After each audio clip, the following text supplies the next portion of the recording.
राष्ट्रीय स्वयंसेवक संघ और भाजपा का मजबूत गढ़ माने जाने वाले मध्य प्रदेश में इस बार सियासी समीकरण बदले बदले नजर आ रहे हैं। खासतौर से भाजपा के सामूहिक नेतृत्व में चुनाव लड़ने के फैसले से राज्य की सियासत की तस्वीर दिलचस्प हो गई है।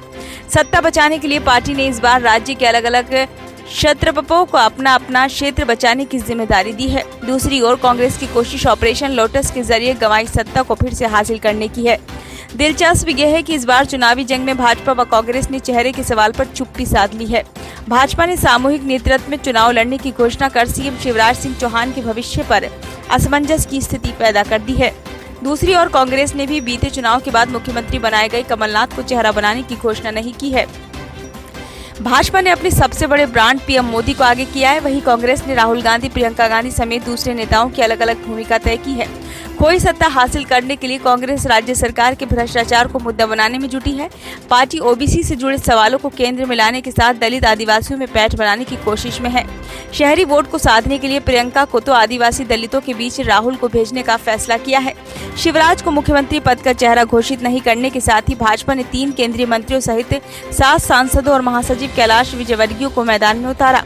भाजपा नेतृत्व ने इन क्षत्रपों को अपने अपने संभाग में अपना आधार साबित करने की जिम्मेदारी दी है। पार्टी का मानना है कि इस दांव से संदेश गया है कि अपने संभाग में बेहतर प्रदर्शन करने वालों को सीएम का पद मिल सकता है।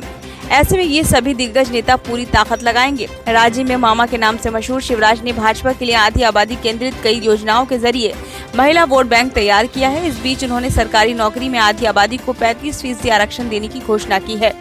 बीते महीने की संसद में महिला आरक्षण विधेयक पारित हुआ है। पार्टी की कोशिश इसके जरिए इस वोट बैंक को साधे रखने की है।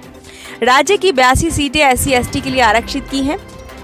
बीते चुनाव में इन सीटों पर औसत प्रदर्शन ने भाजपा को सत्ता से दूर किया था। पार्टी इन सीटों पर अपना खोया आधार वापस पाना चाहती है। इसी उद्देश्य से पार्टी ने केंद्रीय मंत्री फग्गन सिंह कुलस्ते को मैदान में उतारा है। दूसरी ओर कांग्रेस की निगाहें भी इन सीटों पर हैं। इसके लिए पार्टी ने राहुल गांधी को मोर्चे पर लगाने का फैसला किया है। कांग्रेस महंगाई, बेरोजगारी, भ्रष्टाचार, कानून व्यवस्था और वंचित वर्ग के खिलाफ अत्याचार जैसे मामले को चुनावी मुद्दा बना रही है। दूसरी ओर भाजपा हिंदुत्व और विकास के नारे के साथ मैदान में है।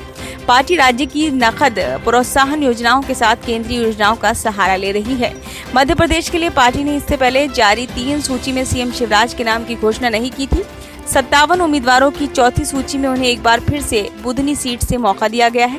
राज्य के गृह मंत्री नरोत्तम मिश्रा को भी पुरानी सीट दतिया से उम्मीदवार बनाया गया है। पार्टी अब तक 136 सीटों पर उम्मीदवार घोषित कर चुकी है। पार्टी सूत्रों का कहना है कि इसी हफ्ते राजस्थान की बची 159, मध्य प्रदेश की 94 और छत्तीसगढ़ की 5 सीटों पर उम्मीदवारों की घोषणा कर दी जाएगी। इसके साथ ही पार्टी इसी हफ्ते तेलंगाना के लिए उम्मीदवारों की पहली सूची जारी करेगी। ब्यूरो रिपोर्ट, नई दिल्ली।